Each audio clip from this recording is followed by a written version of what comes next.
Wait, hold on, buddy. Hold on. Whoa. Oh, wait. Oh, Oh, we're live. Here we go. Here we go. Good evening and welcome to Late Night College Football Week 9 recap with yours truly, Jackson Johnson, and my good buddy right beside me, Austin Williams, the host of Sports Talk with Austin. what's up, everyone? How's it going out there? I'm looking forward to breaking down Week 9 with you, Jackson. And we got plenty of things to touch on. Cannot wait. Oh, it's gonna be a fun one. This week looked like a very boring slate of college football. And you know what that means, right? Lots of upset. Upsets galore. It happens every time.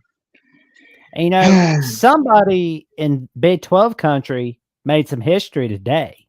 And usually they're known as a basketball program. And, they were down and out years ago.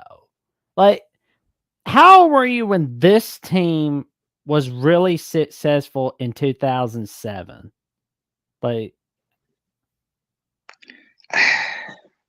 honestly, I was probably like 6.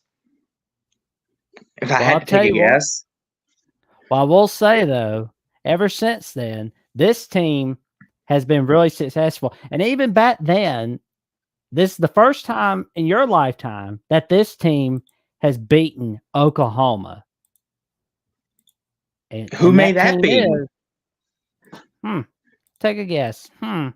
It's the Kansas Jayhawks. Now, they were amazing today. I mean, great job by this team. I mean, it was, I don't know what to say. I mean, they came ready to play. I mean, Oklahoma's sitting there thinking about the last edition of the Bedlam, while Kansas is thinking, let's kind of spoil some dreams a little bit. Let's get that out the way. So we saw Jackson, you're telling me Kansas plays football now? Oh boy, I did not know that. Look out, world. Because Kansas was normally a basketball school, but looks like they're a football school too. But go ahead.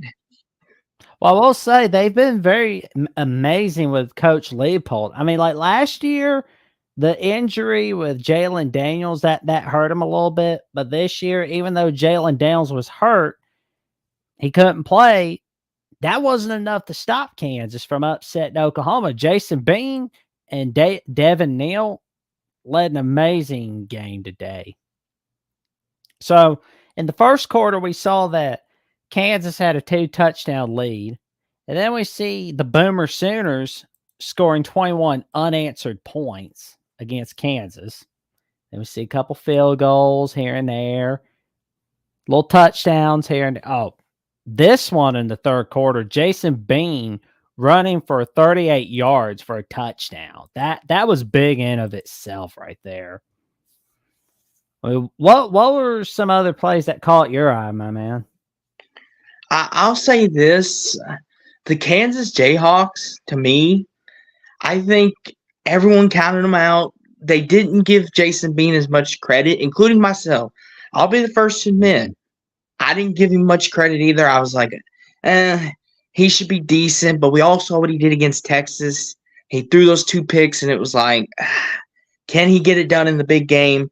And then, like you said, he came into today, and he just balled out. I mean, like you said, the big running play on 3rd and 7, I believe it was, or 4th and 7, it really got things going. Going. And then the Kansas defense, talk about the defense of Kansas. I mean, picking off Dylan Gabriel. I mean, he just had no time in the pocket. Kansas, if they hadn't blew it against Oklahoma State, we could be talking about them in the Big 12 championship race right about now. But they blew it against Oklahoma State, which we'll get to later on. Oh, for sure. But I will say the Big 12 race is now getting pretty complicated. But I will tell you that game-winning drive by Kansas, I mean, 4th and 7, that play by Jason Bean, where he's just bat the pass, and hoping he doesn't make an incomplete pass. And he throws a bomb to Lawrence Arnold, and they're way more than at field goal range. They're in the red zone. Then that run by Devin Neal, that was a fantastic touchdown by Mr. Neal. Now, I will ask you this, Jackson. This is something interesting. Do you think, all props to Kansas, congratulations, because not a lot of people believed in you, including myself. I picked against you in my pick'em this week. I apologize, Jayhawks Nation. I shouldn't have done that. Apparently, but we all do it. It's just interesting. Do you think this will hurt Oklahoma in the first CFP rankings that come out this week on Tuesday night? Do you think they'll drop? You think they'll drop far? No, maybe a little bit. They'll probably drop, but and I think that non-conference slate hurts them a little bit. But for once, that's not Oklahoma's fault. That was the SC's fault. But that's another time for another day. Yeah, and here's the thing: will Kansas be ranked not only in this week's AP Top 25, but will they get consideration for the first CFP ranking? I mean, you beat number 6 Oklahoma this week. I mean, you played Texas generally close until about the third, fourth quarter, and then it all unraveled. I think Kansas, they might have an actual case.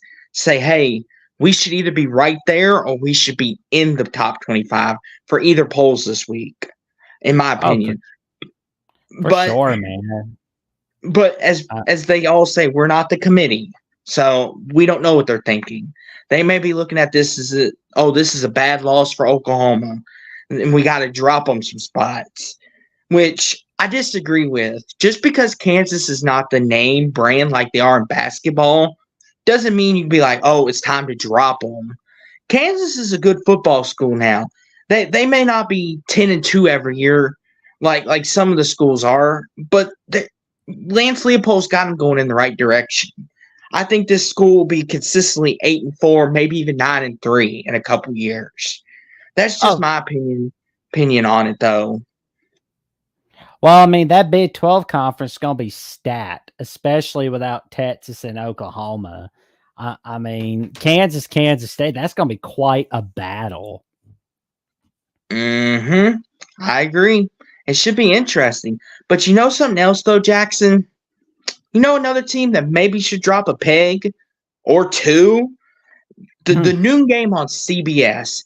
Penn State surviving at Happy Valley against Indiana.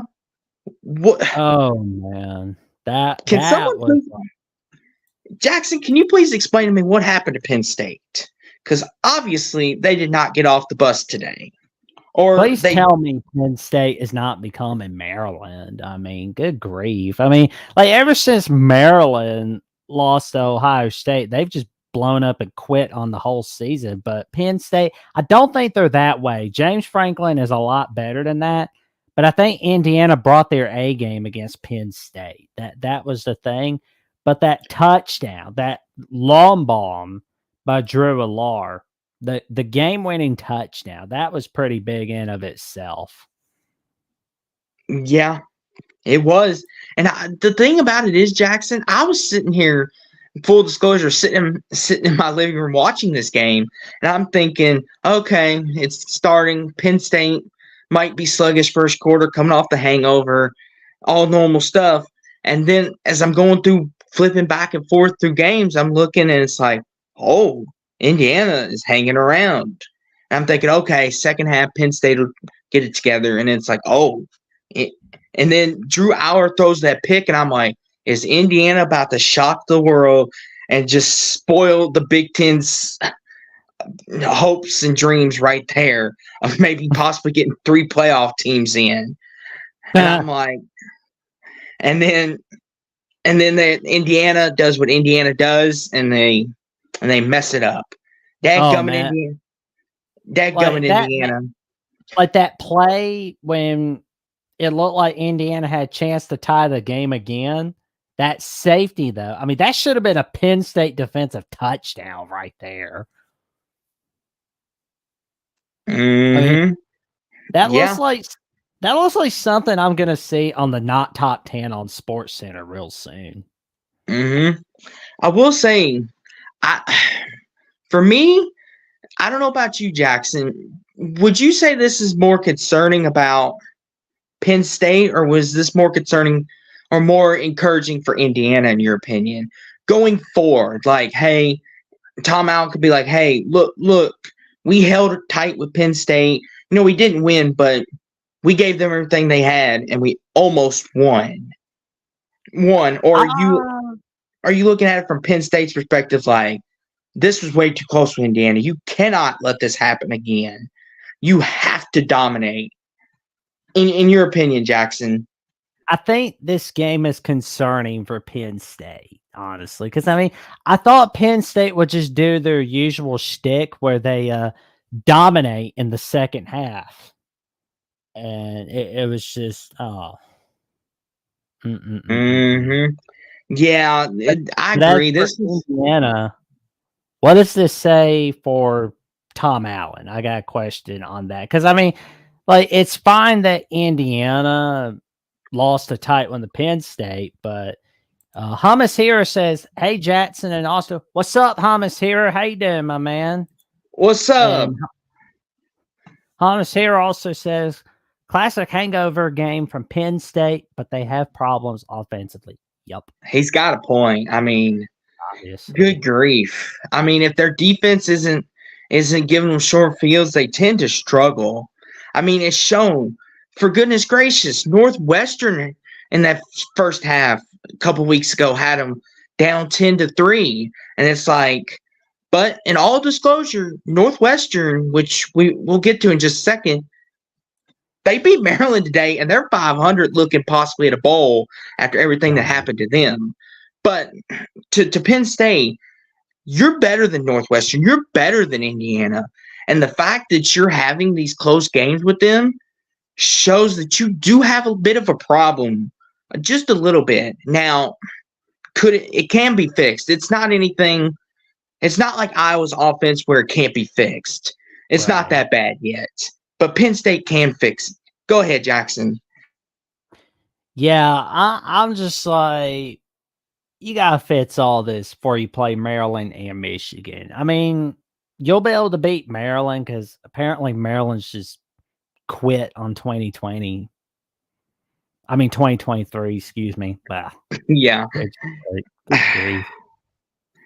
Is there just go ahead. They're just such a disaster. Now, looking at this from Indiana's perspective, do you think they can at least get to 4 wins, Jackson? At least salvage some of their season? Can they get to 4 or 5 wins, maybe? Help a brother out. I know they got Purdue the last week of the season. They got Michigan State. I believe they have Illinois. Those are all winnable games. I just don't know. Maybe. Is Wisconsin going to play down to Indiana? That's the question. Yeah. It'd be a miracle if they went bowling somehow, but I think that's out of the question. But I tell you what, though, Jackson, speaking of a team within the Big Ten, I just mentioned them. How about Northwestern, Jackson? Are they the surprise of the year? They are 4-4, 500. Has Northwestern? Are they going bowling possibly soon? Well, look, they could be. I mean, I thought Northwestern was just going to be a 1-win team. I'm not going to lie. I thought they'd be a 1-win team. But I'm just like, what is wrong with it? What is wrong with Maryland? I mean, good grief. Now, I will say, Jackson, what if Northwestern's better than we all thought? That's also possible, too. Northwestern could be better than we thought. Yeah. I know they had everything going against them, but maybe they're better. I don't know. Or Maryland, to quote you in our Discord chat, maybe they're the Syracuse of the Big Ten. If you'd like to elaborate on that, if you want. Well, the reason why I said that, because like Maryland was 5-0 going into the Ohio State, and then they've just fallen apart. They haven't won a game since. Good grief. Yeah. I will say, though, boy, oh boy, I just think if Northwestern, I think if they make a bowl game, you might have to give consideration to Dave Braun for Coach of the Year. Give him that coaching job because the way that everything happened this offseason, even even myself, Jackson, I had him going 2-10. I was being gracious and gave him 2 wins. I know, like you just said, you only gave him 1. And it's like this team's looking at 6-6, and you look at their schedule. They got Illinois, Purdue, Wisconsin, not Penn State, Iowa, and we know how Iowa is. Well, Their offense. Oh, go ahead. I believe Northwestern Iowa is going to be the neutral site game at Wrigley Field next Saturday. Yeah, that's pretty big news too. Get to play in Wrigley Field, a historic baseball stadium. That's going to be fun to watch. But the question is, Jackson, can Northwestern beat Iowa? We know their defense is going to give their offense bits, but is Iowa's offense going to show up next week? Probably not. Well, if it's got Brian Ferentz, no. It's pitiful. I tell you what. Go ahead, Jackson. That Iowa offense is pitiful. It's pitiful, pitiful, pitiful, pitiful. You want to know something else that's pitiful, Jackson? What's USC's defense. Good grief. My God, that defense. I thought they were going to lose to Cal. Like, good grief. Oh, man. And this is going to be the last time they play Cal for a while. Oh, update. We got Oregon State, Arizona tied at 10 apiece going into halftime. But, oh, man. Good grief. Okay. USC, what is wrong with you? Why are you giving up 49 points to Cal? Why? Because the Grinch is their DC. Someone please explain to me. 49 points? You just made Cal look like the Kansas City Chiefs. Well, his heart is 2 sizes too small, and his shoes are on too tight. That's probably why he's mad. That's probably why that defense not so good. I get it. USC's offense is spectacular, all that. And then putting up 50 points, that's no surprise. But 49 to Cal? I just can't wrap my head around that, Jackson. Maybe you can wrap your head around it. Maybe you can explain what happened.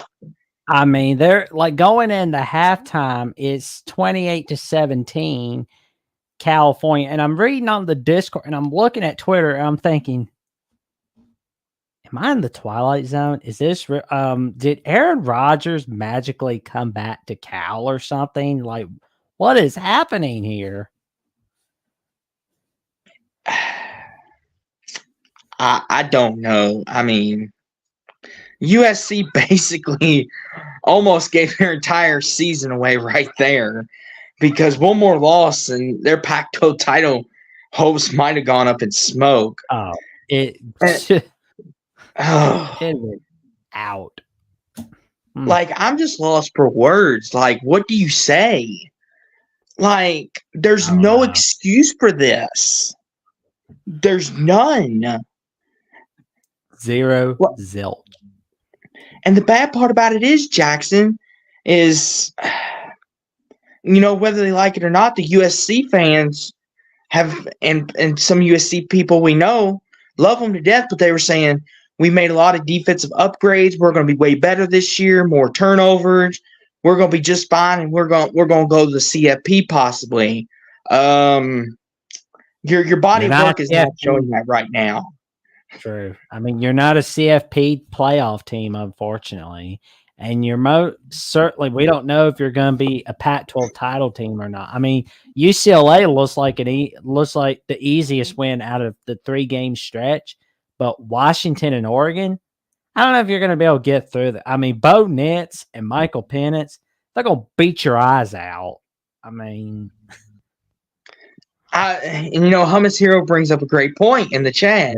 He said USC must be giving up near 40 points per game defensively. That's actually a good question. Are they? I haven't checked recently. Are they giving up 40? If they are, that's got to be historically bad. Oh, yeah. Well, they are led by the Grinch. The Grinch. Now, here's the thing. Let me ask you this, Jackson. Do you think part of the reason why Alex Grinch is still around even after these terrible performances is because Lincoln Riley just can't let him go because he loves Alex Grinch so much as as a friend? I think he's gonna fire. I think Grinch is a dead man walking. We just don't know it officially yet. Honestly, I think Grinch is done. He's done. They could win out the rest of the season, win the Pac-12, and he's still gone. Yeah. I mean, let's be honest. I mean, when you give up performances like this week in and week out, it's really hard to defend the guy.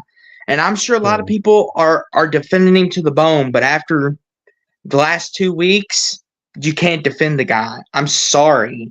Like, I don't want to see anybody get fired because it's how they feed their families, but at the same time, your program's not going to win anything like this. It's just like nobody wants to see fired, but at the same time, it's like if you're not giving the results, you're gonna have to go. Nothing personal; it's business. Now, and here's the thing. All respect to USC. They're a great team other than their defense, but the defense is what wins you games a lot of times because you're not going to be able to put up 50 every single night. I mean, look at your team, for example, Jackson, Alabama, who are on a bye week this week. Look at how many games they won because of their defense. Yes, they had all those offensive weapons, greatest show on turf kind of thing, but their defense won a lot of the games too. Sure. And USC, can you really say that their defense is going to win them a game? Well, we seem to have gotten rid of the penalties for now, but I guess we'll wait and see against LSU. But we'll find out next Saturday. Now, another game, Jackson, that I think had a very interesting results tonight within the Pac-12. But I will say, had Cal gotten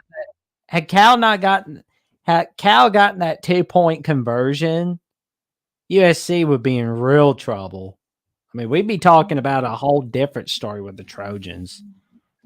True, we would. But you know something else, Jackson? What's that? Washington, they're another team. Are they drunk off their Oregon win from a couple weeks ago? Am I reading scoreboards right? They almost lost to Stanford. If the guy hadn't dropped the pass, would we have seen Washington go down tonight? Honestly, it's just I don't know what's going on in Washington, but maybe this will be cured by the time they play USC and Utah in the next 2 weeks. Well, and they're going to have Oregon State afterwards. Let's not forget them. I mean, the Beavers. Oh, I would not want to be on their bad side. This is very concerning, Jackson. I mean, people say, "Oh, I get it. It's the Arizona State game. Excuse me. It's one game. You kind of be like, okay, they beat Oregon. Maybe they were getting too high on their horse, so to speak. But 2 games in a row to the two of arguably the worst teams, not only in the Pac-12 but maybe even in football, and it came down to someone dropping a pass. I mean, don't let the scoreboard fool you, folks. This was 35-33 with less than 2 minutes to go, and then Stanford just let them in. Yeah. Like, Jackson, do you have an answer for this one? I think honestly they're just kind of playing down to the worst opponents, but then they play up to the best opponents. I mean, earlier this year they were playing up to Boise State, who hasn't been doing so hot. They play up to Tulsa. They play up to Michigan State, Cal. They had some problems with Arizona, and I believe that's where the problems started a little bit. Then they win that tight one against Oregon. They get bailed out against Arizona State by that defense. And this time, guess who bails them out against Stanford tonight? Dylan Johnson. Ran for that 13-yarder. Yeah. Now, here's the thing. Does this hurt Washington in the upcoming rankings? Because the committee are going to look at this and be like, Washington, why are you playing Arizona State and Stanford and only beating them by 8-9 points? If I were a committee member, I would knock them down several peds for that. I mean, you're going to get punished by me if you do that. I mean, it's you play down to Stanford, you get punished for it. This is not David Shaw Stanford. This is not Andrew Luck, Bryce Young, Christian McCaffrey Stanford. Yeah. So although Michael Penix, 4 touchdowns, 1 pick, seemed to have a better game today, but here's the thing, though. The Heisman don't mean anything unless your team does something with it. Because, you'll go down as one of the best quarterbacks in all of college football and you'll be immortalized. But they also look at your team, too, like, what did you do that year? He's getting there early enough. And it's just like, with Michael Penix, if they look at his Heisman, if he happens to win Heisman, and they go back and say, oh, you almost lost to Stanford, and then you couldn't make it to the Pac-12 title game, it's just like, good grief, Washington. You better get that together before next week because you got a date with the Trojans. And I suspect an early giveaway, I expect that to be a pinball machine type game. We're going to see something in the ballpark of 62-56 kind of game next week. If you like scoring, get ready for next week. Yeah. This game's going to look – next week's going to basically be a Big 12 offensive scoring match. Yeah, I tell you what though. I tell you what did look like a scoring match, Jackson. How about Georgia Tech taking down the Tar Heels? The Yellow Jackets do it again. I mean, I got some questions, honestly, because I mean, Georgia Tech. They play down to Bowling Green. I mean, they get beat by double digits by them. But then they play up to Miami. They play down to Boston College. Then they play up to North Carolina. And we see North Carolina. We see that they had a magnificent game against South Carolina. They were magnificent against Miami 2 weeks ago. And then they fall apart to Virginia and Georgia Tech. That is disastrous. It's disastrous. This is not ACC title game material. And I mean, does this solidify NC as the second best team? Absolutely not. I mean, best teams in the ACC don't fall apart against Virginia. No. And you don't fall apart against Georgia Tech. That's a no-no. I would love to talk while you pull up the graphic, but unfortunately, we'll get to us here in just a few moments or a few minutes. We went to Pitt and our dreams died there, but let's talk about Carolina. I will say, sure.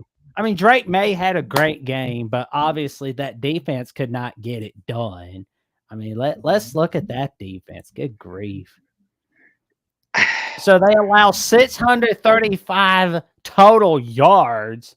I mean, Georgia Tech's defense is no prize winner either. I mean, they allow 577 yards total offense. Good grief. I will say this, Jackson. I think, this is kind of interesting. because North Carolina is a team, you put too much hype behind them, they tend to fall apart on you. They're like a good steak dinner. You see it coming out and it's like, oh, it's beautiful. It's going to be scrumptious and I'm going to enjoy it. And then all of a sudden you pick it up and it falls apart on you, and not in a good way. And then it goes all over the floor and everything. And it's like, well, there goes the steak for the night. That's what kind of Carolina reminds me of. They're like mashed potatoes, steak, whatever you want to refer to. Because if you remember, after they beat Miami and we lost to Pittsburgh, and everyone was saying, oh, Carolina's the second best team.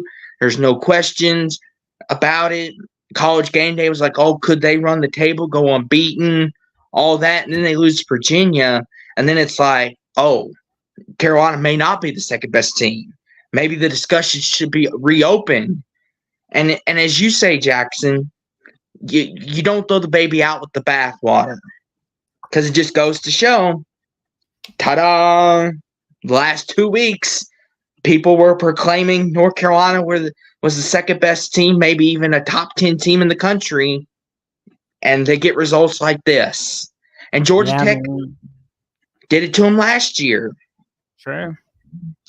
I mean, it's just some's got to be fixed in Chapel Hill, because let's see who's on their schedule. Well, they got FCS matchup Campbell. Then they got Duke for Senior Day. Then they got to go to Clemson.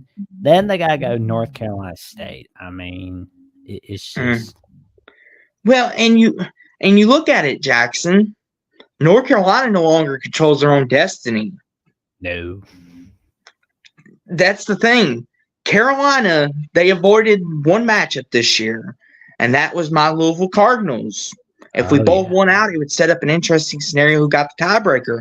But since they lost today, and since we won in dominating fashion, you know what happens? We control our own destiny. We can win out, and we own most of the tiebreakers that are still in the race with us. That's the crazy part. For as bad as people are calling our schedule, we've beaten all the teams that still have a chance to make it. Georgia Tech, they're sitting there with 2 losses thinking we can still get in if some craziness happens. Well, you need us to go down first for any of that to start happening 2 more times. And I don't want to jinx us. Not yet. I won't You're not say going it. down. Like, the only team I could see you going down possibly in conference play is against Miami. Other than that, that's it. The Virginia schools, no. I mean, you're not going down against Virginia. I mean, Louisville's defense is fantastic. I mean, that Thursday night game on week 11, I mean, do not let the children near the Louisville Virginia game. It's like the children be like, Daddy, why can't we watch that game? It's got gory stuff. Why don't you watch something on Disney Channel? But we'll get to us in a minute. But as far as Georgia Tech is concerned, I see you got their lovely schedule pulled up. That brings up the question: could they make a bowl game? They're 500. Go ahead, Jackson. Syracuse is collapsing all over itself. We know that. I mean, they're not beating Georgia, obviously. But Clemson, that looks like a toss-up. They'll play up to Clemson, but I got this weird, suspicious feeling that they're going to play down against Virginia next Saturday. Yeah. It's just like, what concerns me is Georgia Tech. They're coming off this big win. And then, as you see next Saturday at 1:00, and of course, it's on the CW. Of course, CW gets the game. Oh, Lordy.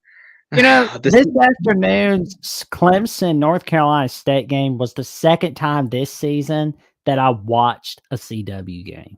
I'm actually serious about this. Like, the first time I watched a CW game was Virginia Boston College on my birthday with my grandparents. And sorry to say, I did not watch Louisville Pittsburgh. And I am also sorry to say for North Carolina Nation, I did not watch North Carolina, Virginia. Unfortunately, that basically told me, quit running your mouth so much about the CW being god awful. Yeah, I mean the CW curse. Lord, oh Lord. I'm tell you thinking what, Georgia Tech's gonna get the CW curse now next Saturday. good Lord. Help us all. Speaking of someone who got the CW curse, what do you think of Clemson, NC State? I mean, oh man, We love our house. The outdoor space is great, but we do. I have mean, here's the thing, Jackson. I'm sitting here watching some of that game, and I'm thinking, okay, NC State's going to keep it competitive, and then they go up, and 24-17. I'm like, is Cade Klubnik going to have a heroic comeback, and then they're going to get a touchdown, go to overtime, and see what happens, and then the NC State's defense gets the stop, and I'm like, oh boy, and they get the win, and I'm thinking this is not Clemson. When's the last time Clemson was 4-4? I mean, Dabo, we all know why this issue is happening. You need to go get the players out of the transfer portal. I get it. You want to recruit. You want to know the players. You want to get to love them and all that. You could do that with transfers too. Look at Deion Primetime Sanders with his son, obviously, his two sons, and Travis Hunter. They're bad examples because he had them before, all that good stuff. But look at someone like Nick Saban, who got a bunch of transfers to fix his problems in his offenses and defenses. He still got to know and love his players. It's just they were transfers. They just came from other places. But I guess Dabo has it in his head, Jackson. If he doesn't recruit them, it's not right. I mean, the problem with Dabo is he wants everything to be like the good old days when he was a college football player, or when he was, starting out as a coach. But this ain't the good old days anymore, Dabo. These are the current days. I know you don't like the transfer portal. But you got to get over that, man. You got to get over that. Because if you don't, you're going to get run over like you've been this year. It's just not good. You can't be doing that. You cannot be getting yourself run over. Get run over by Duke. Now you're getting beat by North Carolina State. Which I'm not saying that's a bad thing, getting beat by North Carolina State, but it's not a good thing. It's not a good thing. I mean, yeah. I had this game being North Carolina State 21-17 like a few days ago when I was putting it out on Twitter and Instagram. I was like, oh, this looks like a North Carolina State win. So I was close. What did you think this game was going to be? I predicted in my predictions, Clemson 34, NC State 23. That was my prediction in my pick'em over on my channel. Go check out Sports Talk with Austin over at my channel, and check out the good buddy up the top of me of the Jacksonian. We do great stuff, and we're looking forward to having more people come over. And Jackson, we'll get to your interview later on, but self-promotion plug anyway. Sure.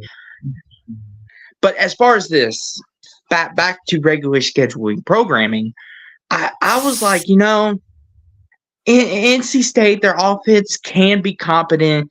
I gave them 23 points. I was like, Clemson's defense has been known from time to time to have a couple bad games, but maybe their offense is turning the corner. And then I'm watching the game, and it's like, yeah, this is not Clemson.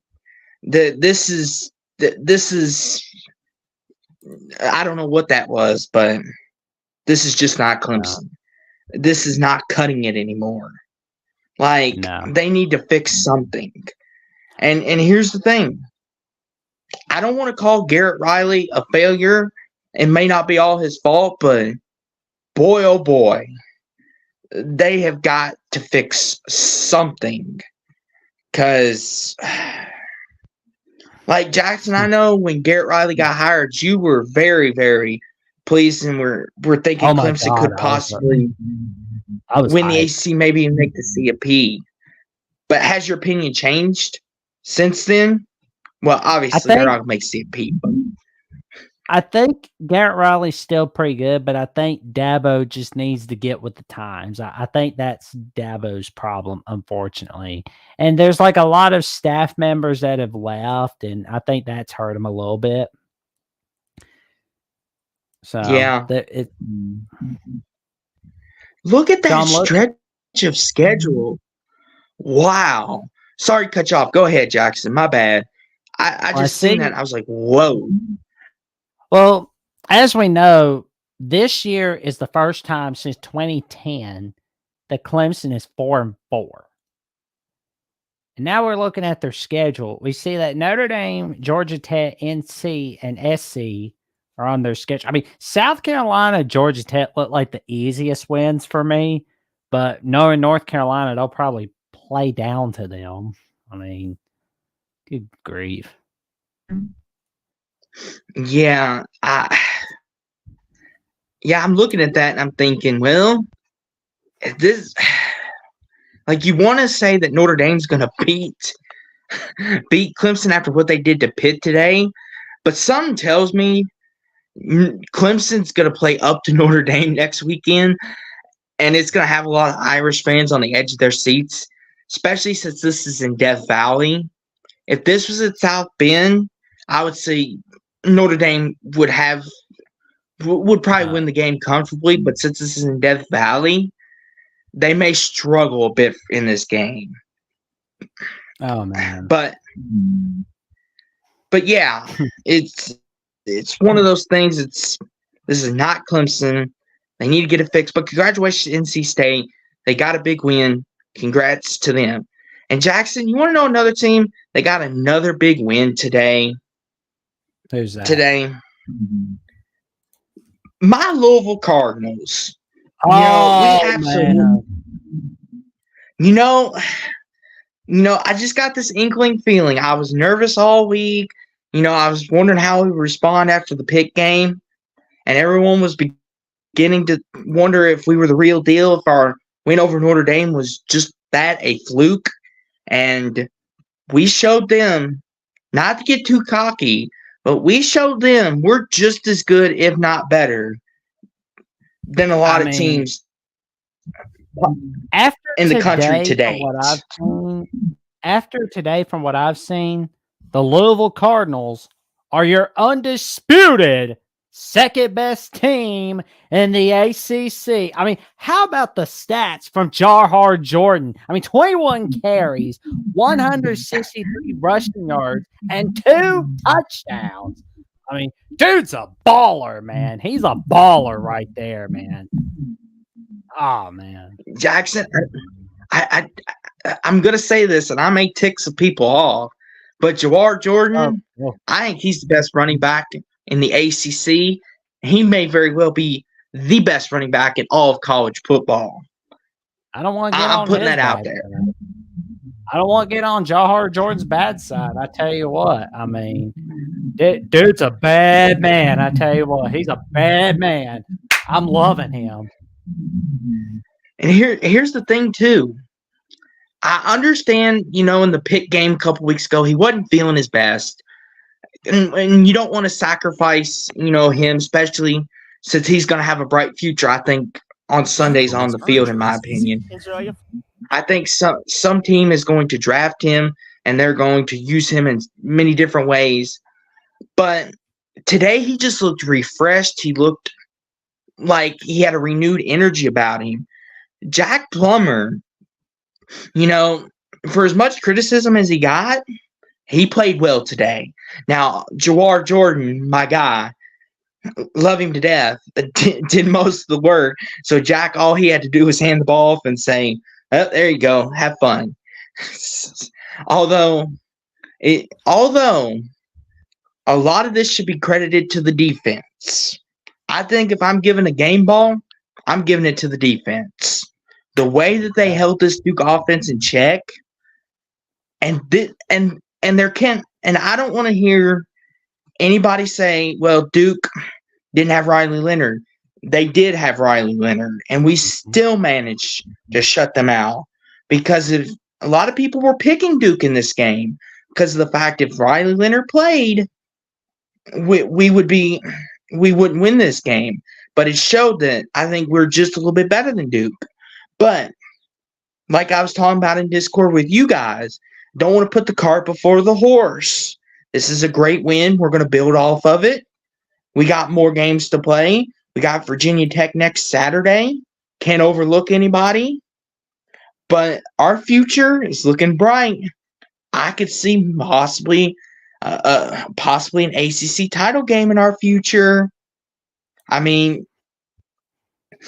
if you look at the standings, who controls their own destiny? We do. My Louisville Cardinals, we hold our own destiny. If we beat Virginia Tech next Saturday, Jackson, who stands in our way? Other than Florida State, who stands in our way? I mean, because we own the tiebreaker over NC State, Boston College, Duke now, and Georgia Tech. So they would need us to drop at least 2 more for them to have a chance. The only thing that's concerning is, like you said, Virginia Tech still has a stake. As bad as people have made them to bend, they've still got a chance to make the title game as well. I mean, how does that happen, Jackson? Please, this is like Pittsburgh all over again. Well, Virginia Tech played a Syracuse team that somehow forgot to play football after playing Clemson.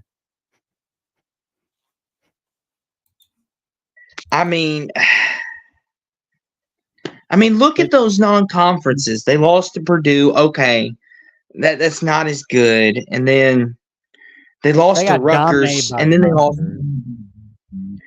Which Rutgers ain't a bad team. Rutgers might be the 4th best team in the Big Ten, if that's not saying too much. They might be the 4th best. But you look at it, it's like their only losses to Florida State.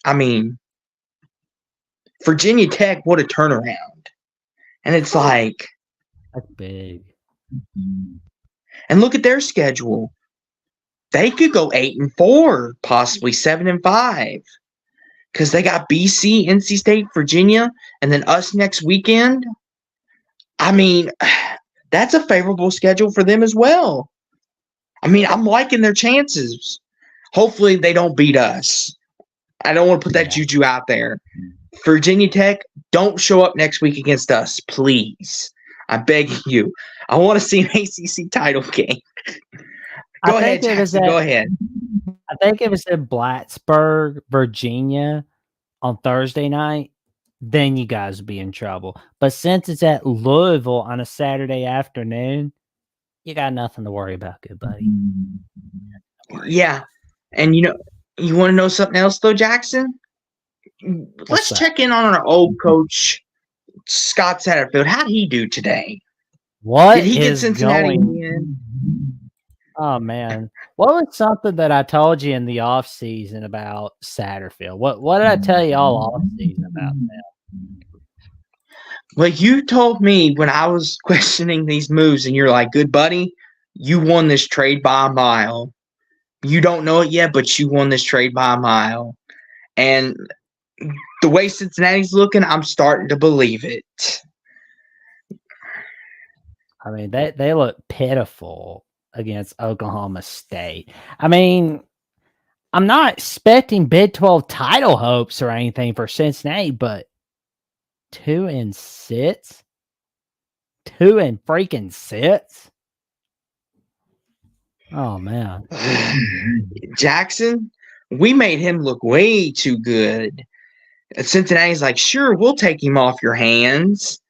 And because Luke Fickell went to Wisconsin, which we'll get to them in just a minute.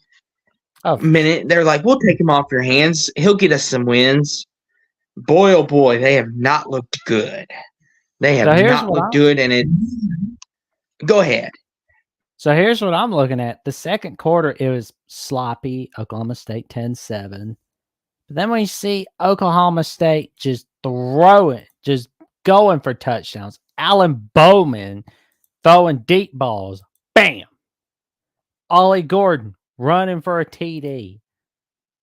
Then we see another TD from OK State. I mean, oof. Cincinnati's looking pitiful. They're pitiful. Yeah, there's not much to say on this game other than Cincinnati's looking pitiful. But I will say, and before we wrap this one up, I will say, how about Mike Gundy and the Okie State turnaround? I mean, man. a lot of people. Oh, go ahead. Ever since that smackdown by South Alabama and that loss to Iowa State, they've gotten their act together real quick. Yeah. I mean, and I'll be honest with you. I don't know about you, Jackson, but I was giving them some flack. I'm like, South Alabama, really? Really, Oklahoma State? Really? And it was like, I picked Oklahoma State, I think, to finish 4th in my Big 12 standings. I was like, I didn't expect you all to make the title game, but I expect you to do good and expect you to go 9-3. And then you lose to South Alabama. I lost all hope. I was like, oh, good grief.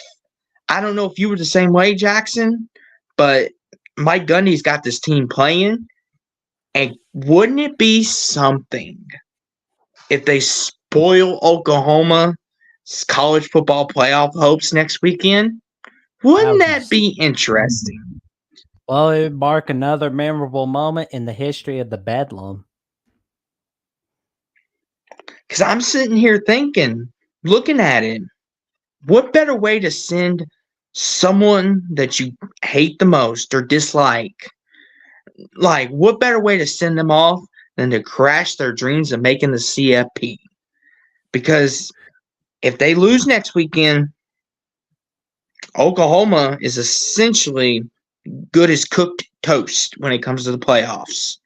And it'll be up to Texas to make the playoffs. But, yeah, you know, and as Jackson displays lovely right there, let's talk about him, Jackson. How about Ohio State going into jump around, jump around? Camp Randall with a 24-10 win over to Wisconsin. Closer than I thought it'd be. Well, when you go to Madison, Wisconsin, you're bound to have a rough time. Yeah. I mean, I'll give my quick takes. I had 31-13. I was thinking, Wisconsin, they don't have the horsepower yet. I feel like Ohio State might get the run game going and might wear them down and then score a couple late touchdowns. But Wisconsin's defense kept it close the whole game. What were your thoughts, Jackson? On this game, watching it? Well, I figured this would be a little bit of a tighter game than the experts had it. I mean, Ohio State would be in letdown mode after that Penn State victory. Wisconsin, well, they're a season or two away from really making a difference in the Big Ten. I mean, but they were able to keep it tight. Kyle McCord had a pretty good day. 226 passing yards, 2 touchdowns, 17 of 26 completed passes, but unfortunately, 2 interceptions. But Ravion Henderson, back from injury, has 24 carries, 162 rushing yards, 1 touchdown, and he has 45 receiving yards. So in all total, he had 207 all-purpose yards. Yeah. I mean, I was expecting a letdown game as well. And, you know, even though I had 31-13, I was thinking, well, it'll be a sloppy first half. They'll keep it close, and then they'll pull away late. Boy, oh boy.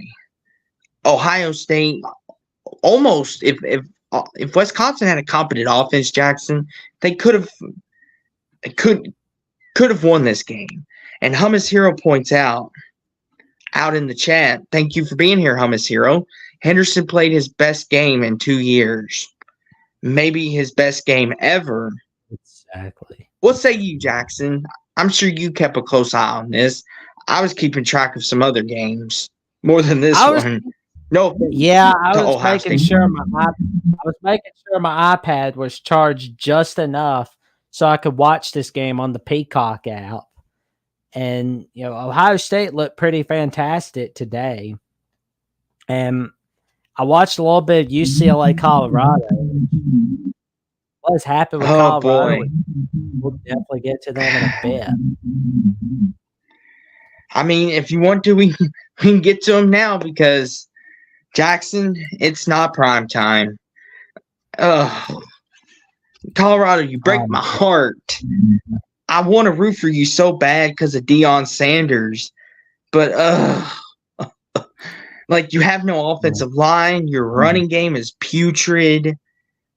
Oh man, let's look at the total yards they have allowed. 487 total yards on offense that they've allowed. 269 passing yards that they allowed. 218 rushing yards they allowed. I mean, if they're playing like a complete and total disaster on defense against Stanford, they're most certainly a disaster against UCLA. Jackson, I was watching this game. The only thing that kept them in this game, God love you, Deion, but your defense, for once, was going to save the day for you. Yeah. UCLA had 4 first-half turnovers, and all Colorado could get was 6 points out of them. You got to cash those in. You got to. Because when you're playing UCLA, you got to cash those in, Deion. And I understand. The fourth one that they got was at the end of the half, all that take to the half. That's fine. But the other 3, you got to cash those in, including 2 by Travis Hunter. But it's just like, guys, cash those in. You're looking at, if you capitalize on at least 3 of those, it's at least 28-23 possibly. The score isn't as bad. But your defense, your offense has no run game, no line. Jackson, this is the opposite of USC. Colorado is the opposite. Their defense can be okay sometimes, but their offense is disastrous right now. Like, guys, get it together. Shador's getting sacked and pressuring his face every time. Get them together. Get it together before it's too late. Like, go ahead, Jackson. Maybe you could shed some light on this, because this is just frustrating. And I'm not even a Colorado fan. My question for you is, do they have enough in the tank to get bowl eligible? That's my question to you, my good man. Well, they got next weekend at 8 p.m. against Oregon State at home, Arizona, Wazoo, Utah. They got to split these games. They got to go 2-2. Can Colorado go 2-2? And could they beat Oregon State? Maybe. Washington State looks like an absolute, because the way Washington State's been, oh man, like ever since UCLA brought out the Genjutsu on them, they have just not been the same. Here's my thing, which we'll get to them in just a second. Utah and Rice Eccles upset last weekend of the season.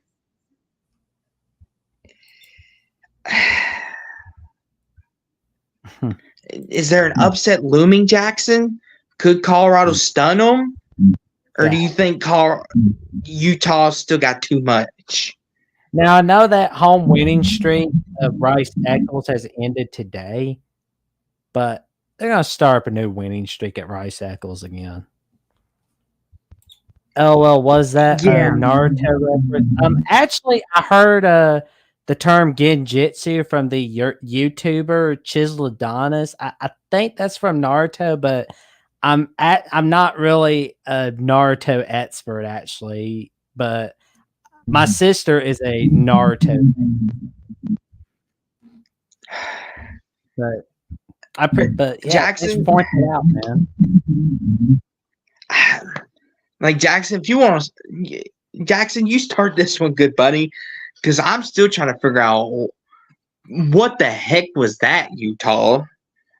Really? Go ahead, Jackson. I'm sure you can enlighten us more than I can. Because today was the 55th career start of Bo Nix, and he had an amazing game today. 24 of 31 completed passes, 248 passing yards, 2 touchdowns. Great game against that Utah defense. I mean, Bo Nix balled out today. I'll be honest, I did not think Oregon could get it done at Rice Eccles. But Bo Nix proved me wrong. I mean, he basically just had a ballroom blitz with that Utah defense.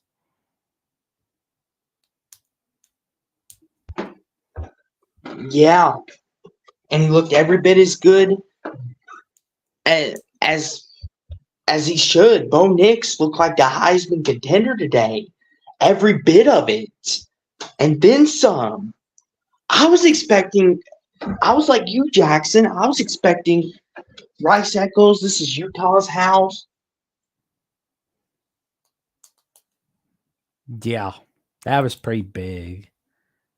I mean, I'm sorry to say that Mr. Barnes had a bad day, but there's better days ahead as Utah will likely rebound against Arizona State. Afterwards, they got to go to Washington, Arizona. Those are some tough hombres. Colorado looks pretty easy because they can't get anything done.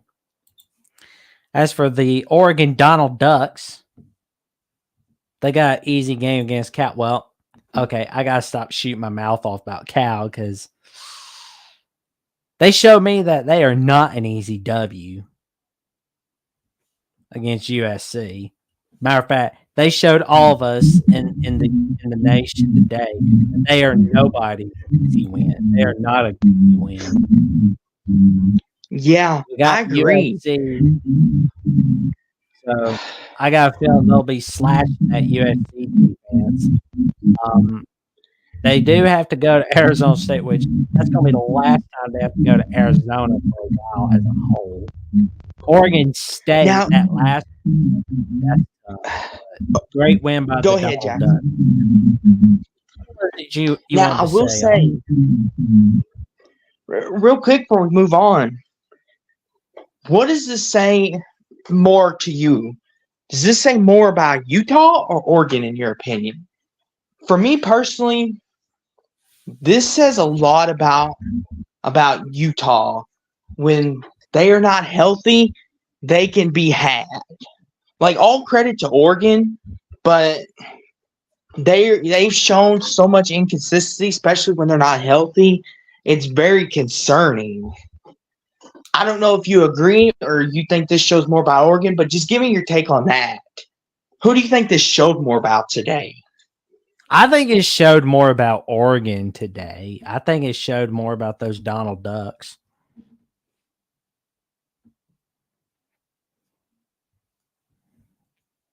I mean, nobody goes in the Rice Eccles and beats Utah, let alone by double digits. The fact that Bo Nix did that in his 55th career start shows me that they got what it takes to be a conference champ in the Pac-12. Yeah, I agree with everything you just said, Jackson. And the scary part about it is Oregon could probably play even better than they did today. That's the scary part. I think they could play a whole lot better. But I just think once they got up so big, they just decided, hey, we're winning. Let's just let it go now. But I will say though, Jackson, you want to talk about a team who played their best today? How about the world's largest cocktail party? Oh, Did the Georgia Bulldogs finally decide to show up and play, or what? ah, man, the dogs, baby, they showed up. I mean, back in the day when I was younger, I remember this being a Florida domination party, but now it's a Georgia domination party right there. I mean, Kirby's just getting out the belt and just getting some alligator skin and spanking those gators. He's just giving them a spanking.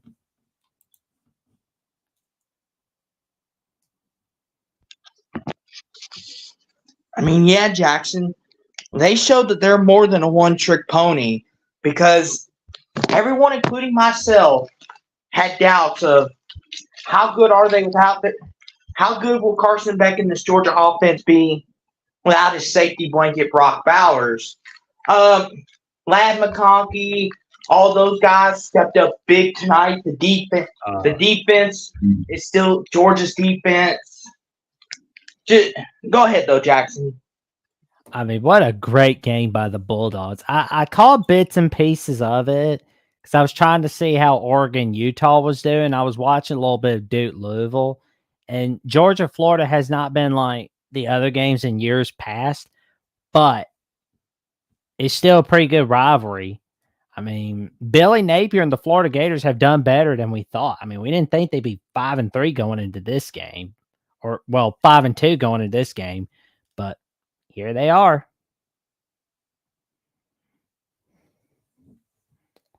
It's pretty big. Yeah, I was like you, Jackson.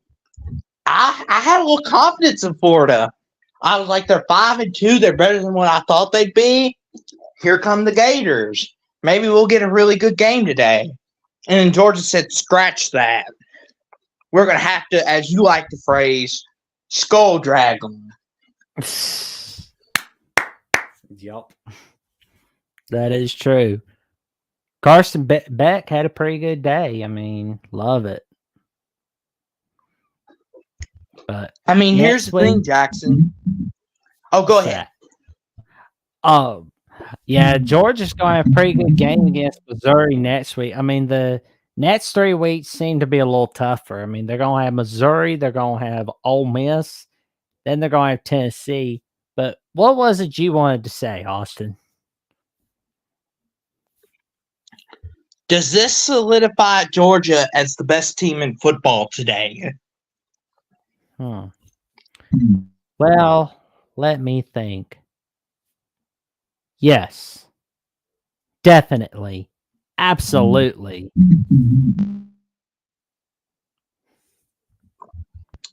So after this win today, no more question marks, no nothing. Clean cut, Georgia's the best. Is it far and away, or is Michigan, maybe Ohio State right there with them? I think Michigan and Ohio State are up there right there with them, especially right now. Because, I mean, Ohio State always finds a way to win. Michigan, they're just like dragging their opponents, but we don't know if they're kind of like the Houston Astros of college football yet because of the NCAA conundrum. And as we saw earlier this week, where Steve Deese, the host of the Steve Deese Show and the host of Michigan Podcast, was none too happy on Monday afternoon about the NCAA allegations. He was just he was fit to be tied. Let's put it that way.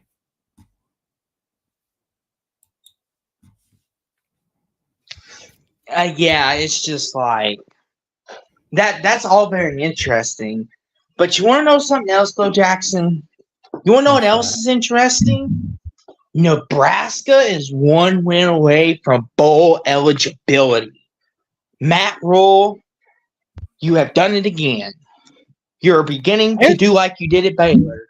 You're turning Nebraska around back into relevancy. Jackson, Here's I what's know you're gonna love to talk about this. Go ahead, good buddy. Well, I mean, I'm impressed with how Nebraska's been. I mean, first quarter was slow, but holy cow, they have dominated. They dominated that Purdue offense. So what we're looking at is they only allowed 99 passing yards and 96 rushing yards. I mean, Purdue, ugh, they're just sloppy. But then again, this is the first year of the Ryan Walters era. So try not to throw the baby out with the bathwater on that one. Yeah, Jackson, I'm super excited about the future of Nebraska.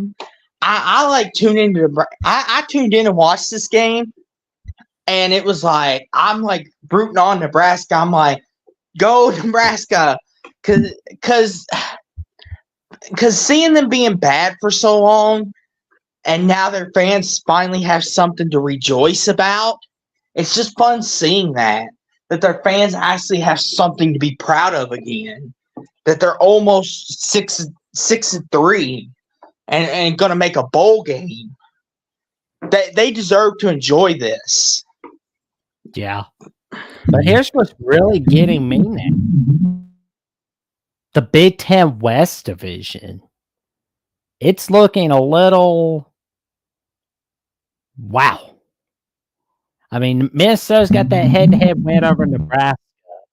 And Nebraska, they're in that dogfight. I mean, we know they got Michigan State and Maryland for the next 2 weeks. And then afterwards, they got Wisconsin. And then on Black Friday for rivalry week, they got Iowa. So, I mean, what we'll be able to figure out in the coming weeks, whether this year is the year where Nebraska ends that losing streak against Wisconsin. But Nebraska, they've looked pretty good. I mean, everybody's saying, oh, well, that Minnesota win over Nebraska in week 1's going to bite Nebraska in the rear. But I don't think so, because Minnesota, yeah, they got skull dragged by Michigan, but they got embarrassed by Northwestern. Embarrassed by them. Austin Williams will be right back in a little bit. His internet connection's doing the mess around, and Austin Williams is back. How's the internet connection doing there, good buddy? Oh, it's good. It's good. I lost you for a second, but I'm back. We still have time to save it. But as far as this is concerned, though, like you said, though, Jackson, that all your points, I agree. The Big Ten West is a who's who of holy molies. I mean, good greasy. Like, who the heck is going to come out of that? I have no clue. But I don't think what we do know is this. This, good buddy. What about the Minnesota Golden Gophers today? They did not have a hangover from beating Iowa. They were able to beat Michigan State today in a very impressive fashion. Oh, Newbin had a pretty good game. 40 carries, 204 rushing yards, and 2 touchdowns. Dude was magnificent. I mean, that's pretty big right there. Michigan State, I don't know what's going on with them. They're Michigan State. Yeah. Is it fair to call them a dump heap, as you like to say, Jackson? Oh, they're a disaster. They are a complete total disaster. Well, let's see. 6 of 13 on third down efficiency. That's pretty good for Minnesota. That's good. Not very many penalties. That's good. They are one of the most disciplined teams in all of college football. That makes perfect. So this is the thing here. Can they get it done? I mean, next week is against Illinois, After that is Purdue. Then there's Ohio State, and then there's Wisconsin. I don't see a win against Ohio. I mean, I like Minnesota's chances of having a drink at the Long Branch with Miss Kitty on Gunsmoke more than I do their chances against Ohio State. It's not happening. It's not happening now. Yeah. Unfortunately for Minnesota, beating Ohio State, that's just not going to happen. Not this year, not in Columbus at least. But could they beat Wisconsin at home? Sure. Could they beat Purdue? Sure. Beat Illinois? Sure. But Wisconsin, that's a no-go. That's a no-go. Sorry, Minnesota fans. And I know a lot of people say, but that's the week before Michigan, look ahead, all that.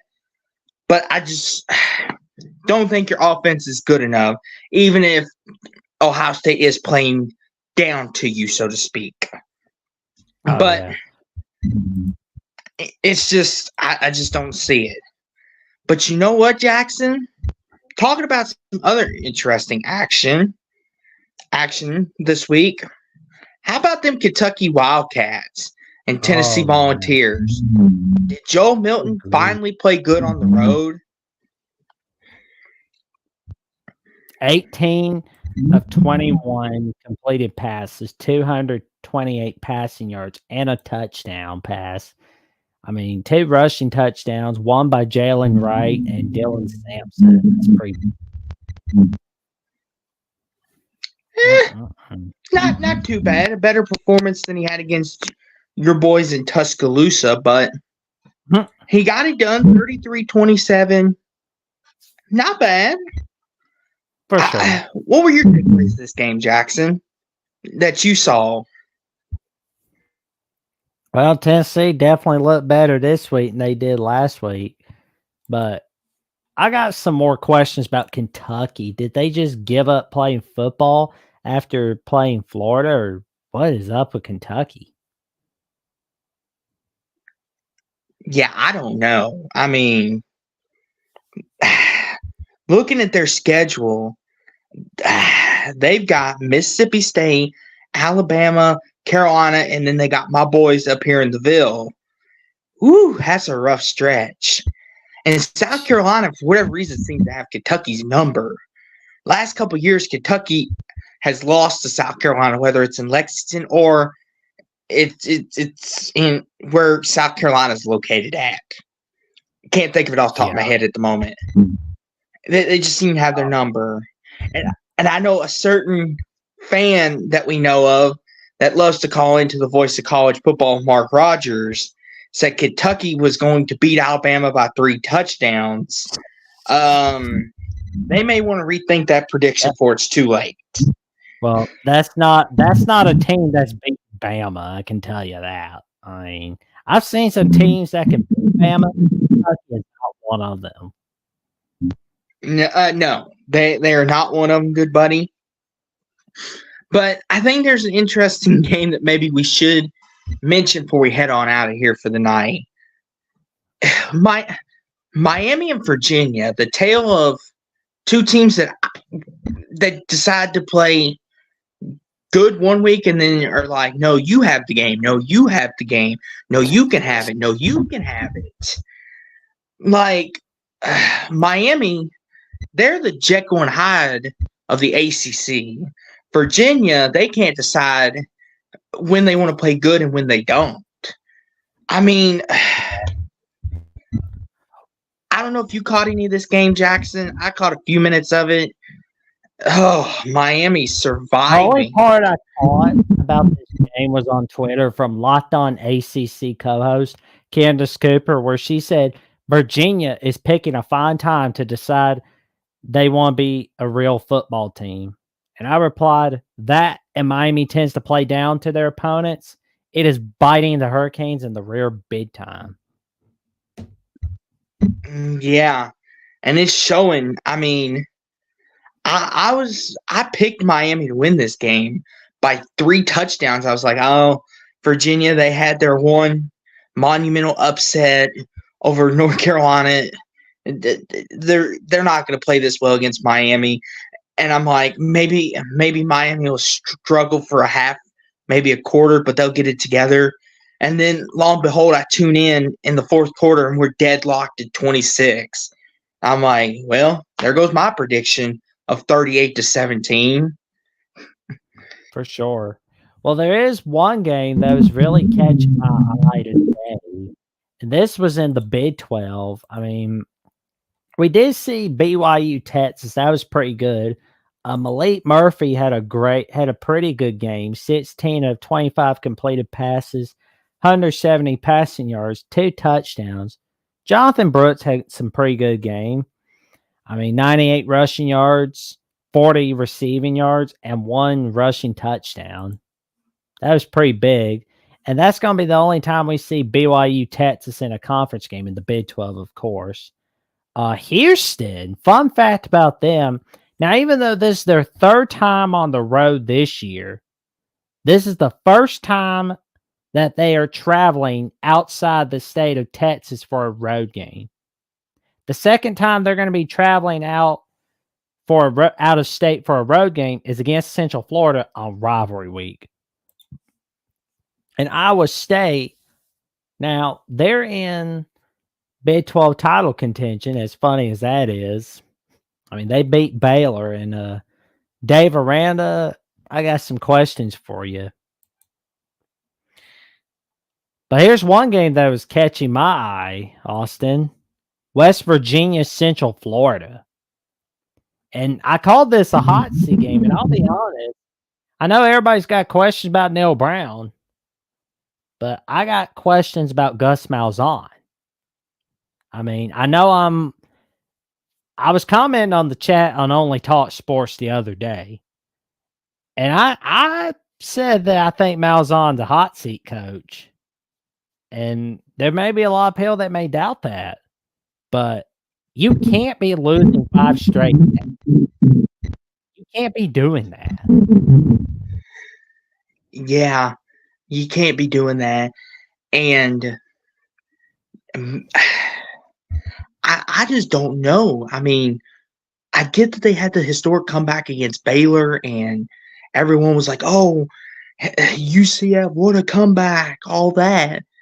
And then Baylor made that comeback. Baylor made that comeback in Central Florida. Oh, my bad. Wrong team. Sorry about that, guys. But yeah, even worse, good buddy. You let Baylor come back. What is wrong with you? It's horrible. And then you don't give him a contract extension. I get it. He's given you a lot of great years. But when you give up a 35-point lead, go ahead, Jackson. Well, I mean, Central Florida had a pretty good 2 years so far. I mean, Malzahn's in his 3rd year. I mean, were they afraid of losing a coach to Arkansas? I mean, let them go to Arkansas. Let Arkansas be the suckers. I mean, do what Louisville did. I mean, Louisville let Satterfield go, and it's worked out perfectly. Central Florida needs to do the same. I mean, if a suitor comes calling for Gus Malzahn, I say let him go. Let him go. Let the team be the sucker for him. I mean, I don't think Malzahn's a bad guy. He's a great guy. But can he be that guy that wins a bunch of conference titles? No. I don't think he's going to. I mean, he couldn't even get the job done in the AAC. I mean, he was always going down against Navy. I mean, it's just pitiful. Now, this brings up an interesting question. Has Neil Brown restored his fate in his fan base? Has. I mean, and that was the question we had all week. Will he cool his seat if he beats Central Florida? Let's look at the rest of the schedule for West Virginia, shall we? They got BYU, Oklahoma, Cincy, and then they got the Baylor Bare Necessities. Now they're 5-3. They just have to have at least 6 wins. But I think what would solidify his case is 7 wins. You got to have 7 or 8 wins. Do that, and you're good. What do you think, Austin? Yeah, I think 7-5, 8-4, especially 8-4, that would save a lot. But 7-5 should give him another year, maybe a vote of confidence. Be like, welcome back, Neil Brown, to West Virginia, all that good mumbo jumbo. But looking at the schedule, it's very attainable. I mean, Baylor, I think they can handle it. Cincinnati, they're a dump heap. And then BYU, 50-50. Oklahoma, if it was in Country Road, maybe. But it's at Oklahoma. It may not look pretty. True. But I could see 7-5. Like you said, I could see it. Where he saves his season. Where he saves his job, excuse me. Yeah. That could most definitely happen. That's where things are going around. But you know something, Jackson? Another coach whose seat may be getting warm, Shane Beamer and the South Carolina Gamecocks. Oh, he's in big trouble. We had so many high expectations for South Carolina, and they blew it. I mean, 3 intentional grounding in the first half on South Carolina. Good grief. Yeah, South Carolina might be one of the better teams in the SEC this year, and they've been a disappointment. I mean, what's going on, guys? Did you not capture your magic? I don't know. This is very interesting. What do you think, Jackson? Since you're in the heart of SEC country, you keep up to date with all that. Well, they got a lot of injuries for sure. And they haven't won a game since Mississippi State. That's bad. And let's look at the rest of their schedule. They got Jacksonville State, they got Vanderbilt, they got Kentucky, Clemson. And they better win the rest of that. Because they don't, they're in trouble. Oh, who am I kidding? They're in trouble can already. they salvage their season? Jackson, could they somehow win out the rest of the way and make a bowl game? Or is it too late? Out the rest of the way and make a bowl game? I don't think they can. It's just, I don't know. It's just looking rough. Mighty rough. As for Texas A&M, let's see if their life gets a little easier afterwards. Well, they got Ole Miss next week. They got Mississippi State. They got Abilene Christian. But then they got to go on the road to LSU. Can they go 9-3?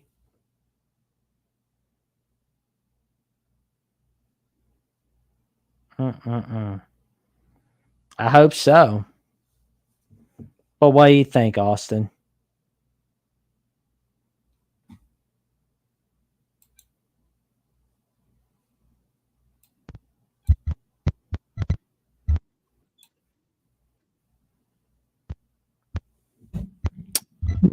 Yeah, Texas A&M. It's not looking good. But you know something else, Jackson? I think one more thing we should touch on before we head on out of here. Hugh Freeze got his first SEC win today, good buddy. Oh, man, that was a great one. I mean, let's look at the stats, shall we? Peyton Thorne, great day for him. Great day. He had a magnificent day. 230 passing yards, 3 touchdown passes, 20 of 26 completed passes.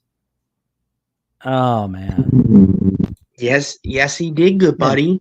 And Auburn, they're 4-4. I mean, 2 more wins and they're bowl eligible. But one quick thing before we look at Auburn's schedule, see what they have remaining. Mississippi State, you've got some problems to fix. You're trying to run the ball too much. You're what happened to the air raid offense that RIP to Mike Leach that he put in? Like, why aren't you running that? Mississippi State, you don't have the offensive line to run the football.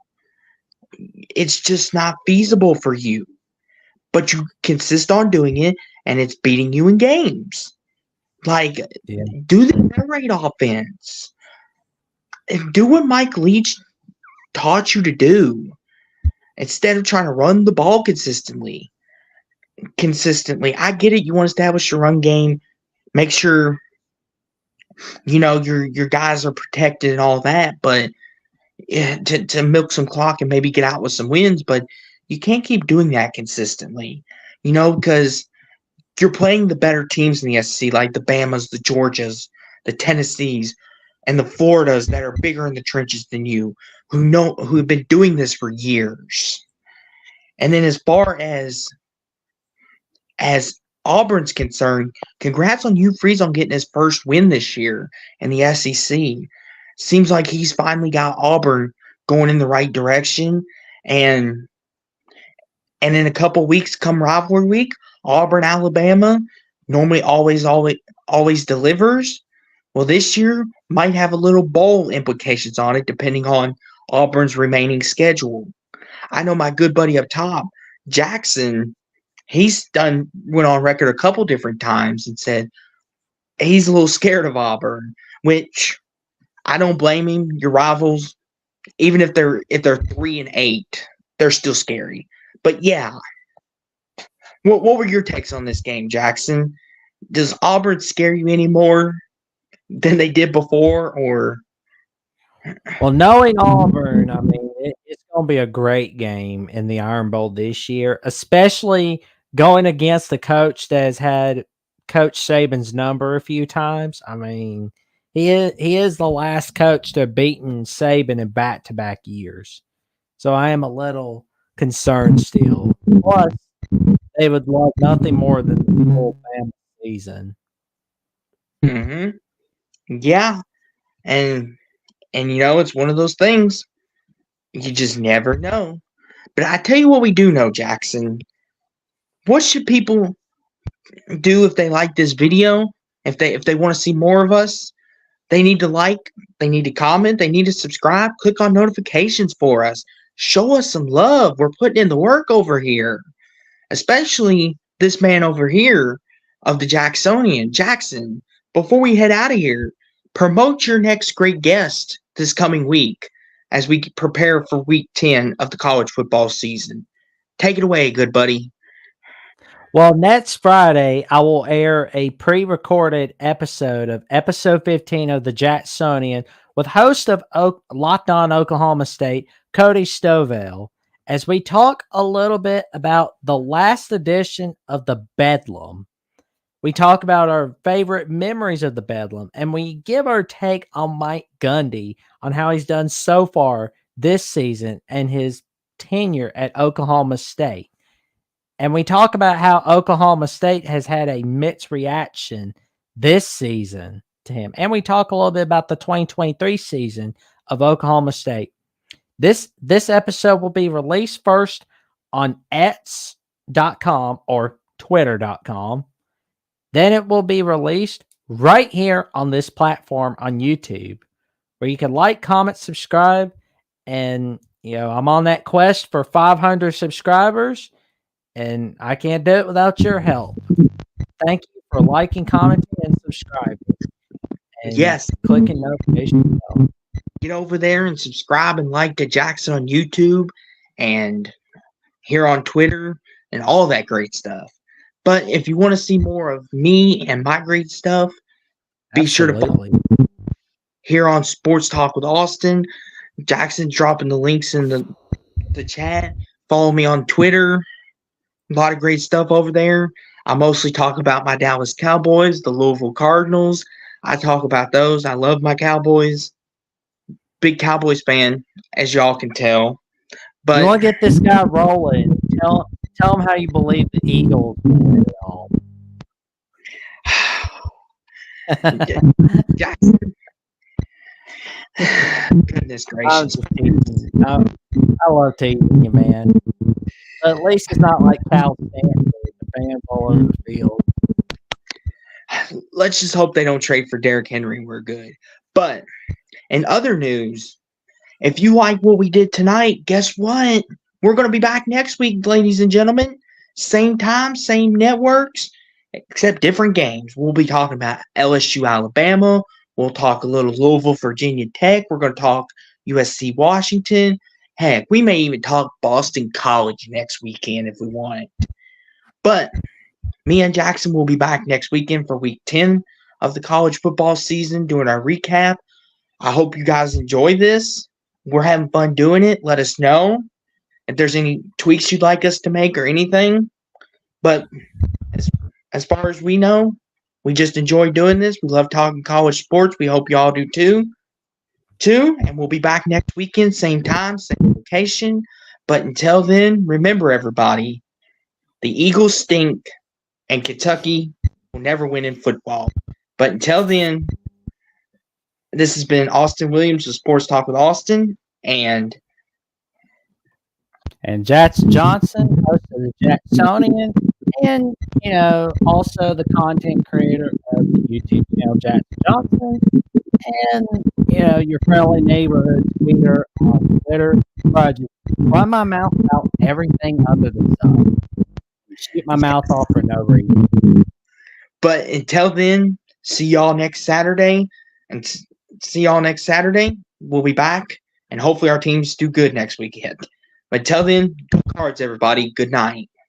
Roll Tide.